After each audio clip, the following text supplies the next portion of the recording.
Good afternoon, Hoyan. Welcome back to Oneida Live here in Oneida, Wisconsin. I'm Bobby Webster. I'm the Public Relations Director for the Oneida Nation.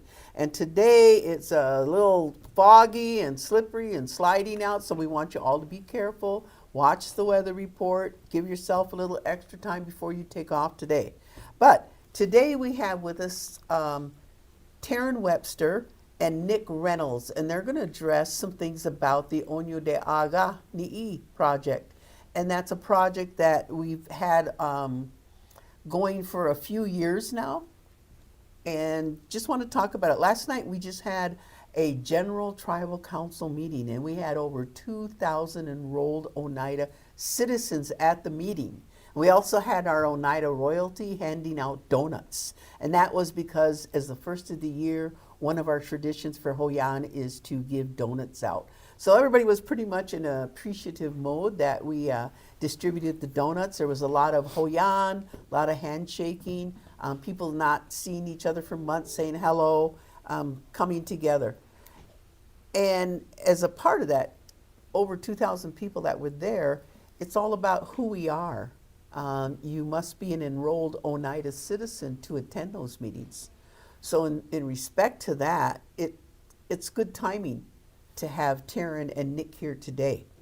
So just want to ask Taryn a few things, and Nick, chime in, either one of you.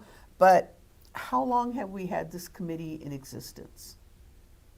Since we've been, today's the 2026, we have been gathering as a committee since September 2024.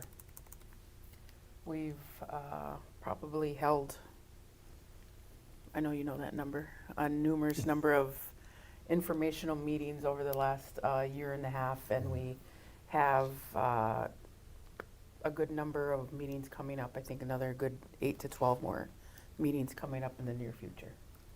So what have you accomplished as this commission? A lot of things that we do during the meetings is Nick facilitates all the meetings. We ask questions that pertain to the citizens, their thoughts, their ideas, their suggestions.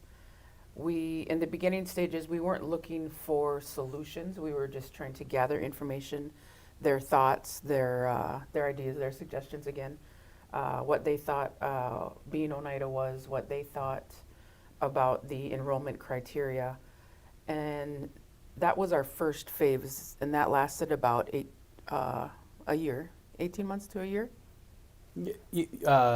Well, that first round of community meetings, that was probably a good 8-9 months, I think. Okay. Yeah, at least.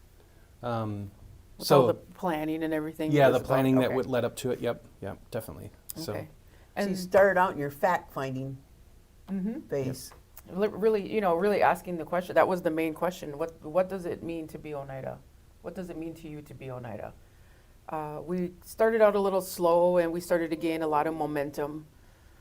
And now in our second phases of facilitated meetings, it's more about bringing their idea of solutions to the table.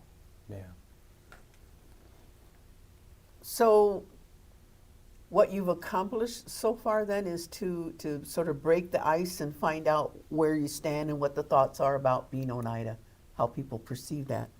And as you think back on how long this has been in existence, is there anything that really stands out in your minds about what was accomplished, or is there any one thing that really pops up when I say, well, what have you done the last few years? Well, I can try to answer that one. For me, I've been on board with the project now since December of 2024. So it's been just a little over a year for me.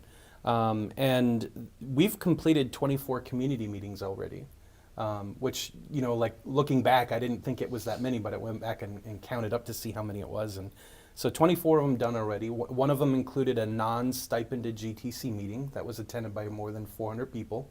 And so we've reached, I don't have the exact number because we've started a new round of community meetings, and those totals aren't final yet.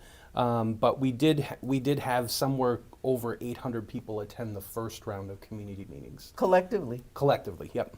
So this round, we would like to see some more participation from the community. It's been down a little bit, so we hope to see a little bit more. But one of the things that really stands out to me about the project is how united everybody seems to be. When, at least for those that are attending, there's a lot of people that are in agreement something needs to change.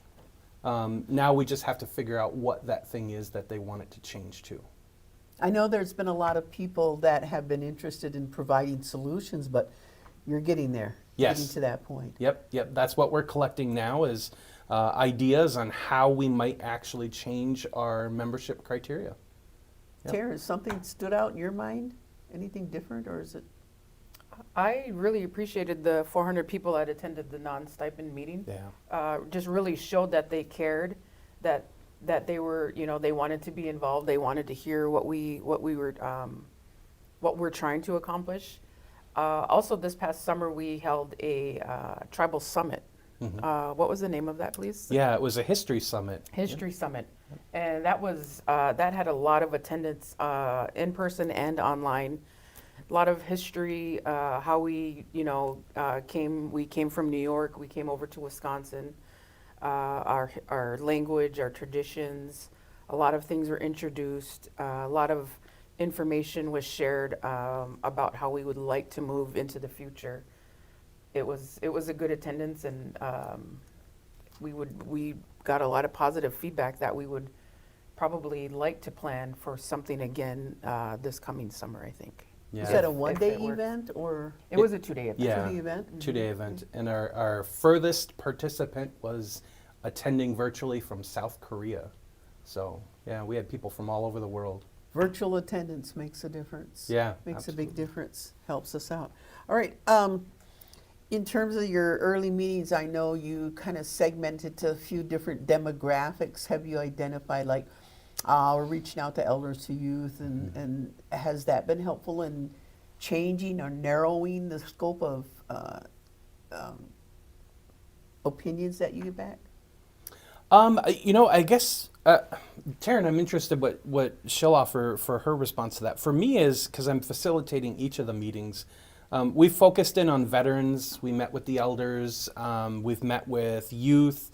We've been down to CIOTS multiple times. And we even had specific meetings that were for descendants. And, it's interesting. I would have to say overall, the responses that we're getting seem to be pretty universal regardless of which group we go to.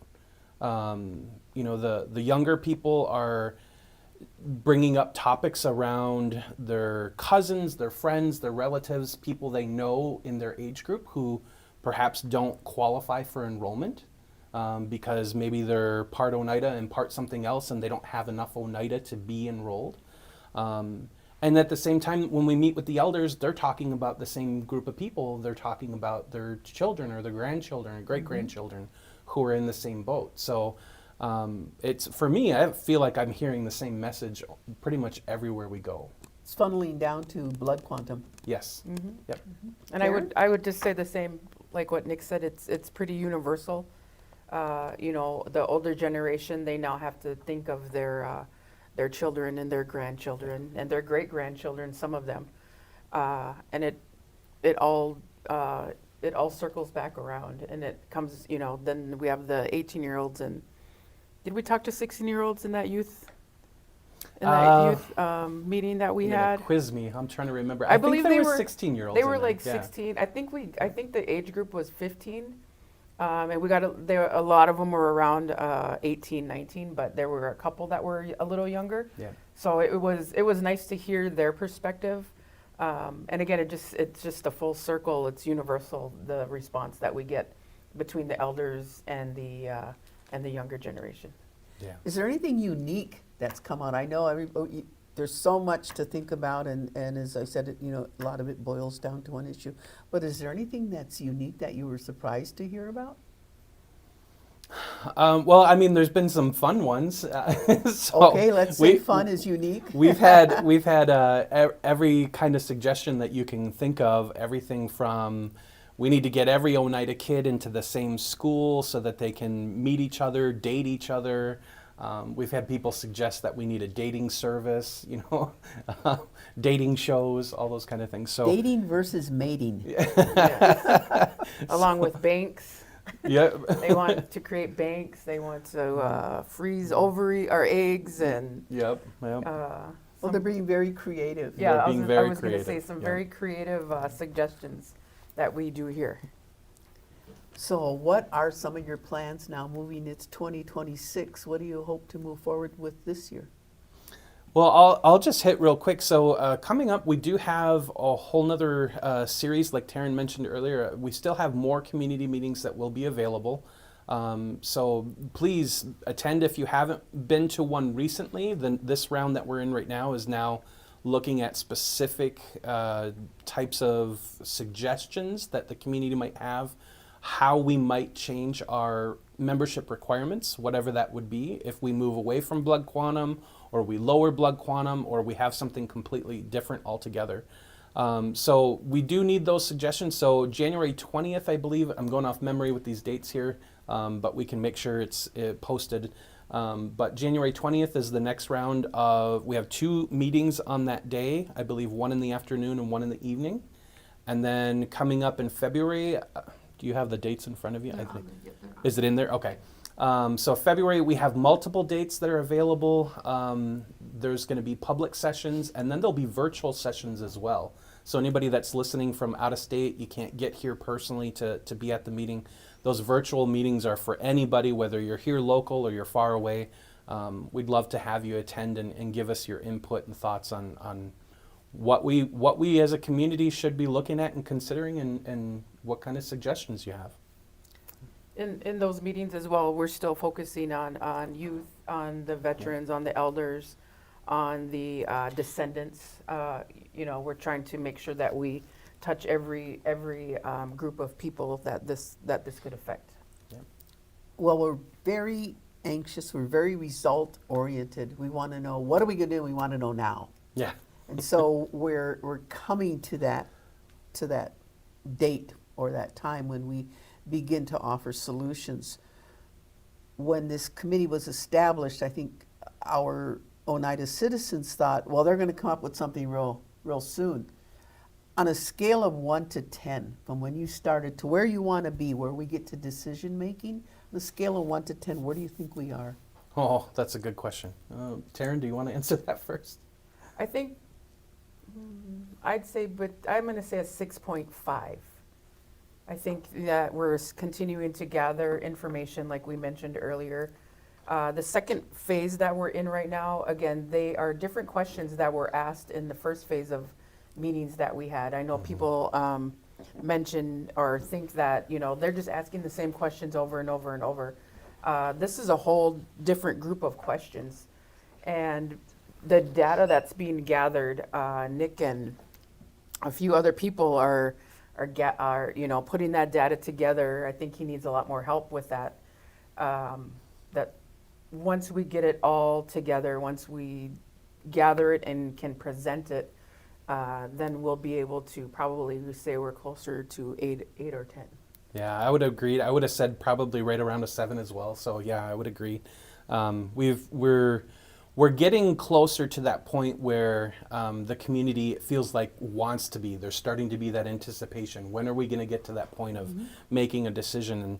And our process has been from the very beginning, we don't want to present a solution based off of what we think. We want to know what the community thinks and bring that forward. And so what we're doing is collecting all that data, analyzing it, like Taryn said, and we'll roll that up. Everything will be rolled up into a summary that will be brought back to the General Tribal Council. And so what we'll do then is present our findings, and the community really will have a decision to make at that point of how they want to move forward with the project. Do they want to move to a decision? Do they want to collect more information? You know, it's really going to be up to the community at that point. Well, the good news is you both think you're over halfway there. Yeah. And that's encouraging. Also, tribes all over the country are are dealing with this. It's not Yes. just here in Oneida, not just here in Wisconsin. Have you looked at some of the solutions other tribes have entertained or maybe implemented? Hmm. Yeah, absolutely. So I was actually in a meeting right before coming over here for the broadcast today, and there's people from all different tribes in that class that I'm taking, and they were talking about some of the things that their tribe has done. The Klamath tribe out in, I think they're Oregon, Washington area. They actually 2011, I think she said, they lowered their blood quantum down to 1/8. But it's still blood quantum. It's still blood quantum. Yep. We've heard of quite a few tribes recently in the news where what they have done is they've actually taken everybody who's currently on the roll and just made them 100% blood quantum, regardless. Again, blood quantum. Yep. Have you heard anything where it's not about blood quantum? Any identification? I don't know, descendancy. Yes. I've heard of Yep. descendancy, and I'm not quite sure if that applies exactly as blood quantum or not, but just my personal view is that I'm Oneida. My children are Oneida. My great grandchildren and my great great great great great great great infinity grandchildren will be Oneida because I'm Oneida. Yeah. And it's based in who I am and how I see the future. Others may feel that once you're past a certain level of blood quantum, maybe we're not. But I know I have a lot of confidence in what you guys are looking into and what you're trying to accomplish, and certainly support the efforts. And anytime you'd like to come and update us, I know the Oneida Nation is interested. Let me see. I know people at CIOTS are summaries of the different ideas available. Do you have something on your website? Yeah, so that's actually a great suggestion. We can put some of those out there, maybe even if it's just the common ones that we're hearing.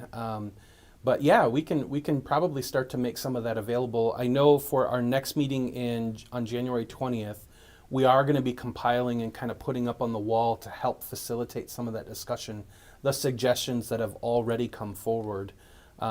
We've heard everything from it should go down to 1/8, it should go to 1/16. We've heard suggestions around it should be matrilineal. We've heard suggestions that it should be lineal descent, anybody who's just descended of a man or woman that's Oneida. And we've had other suggestions as well that maybe are even a little bit more, we might call them radical, right? If you marry into the tribe, you should be considered Oneida. If you're adopted, from another community and brought to live here, you should be Oneida. We've had all kinds of different suggestions. So I know yeah. there's some interest in looking at the other Oneida communities, the Oneida of the Thames and the New York Yes. Oneidas. Yep. We're all Oneida. How can we build upon that? Can we recognize? And that would take an intergovernmental agreement or some way to create that cross-referencing.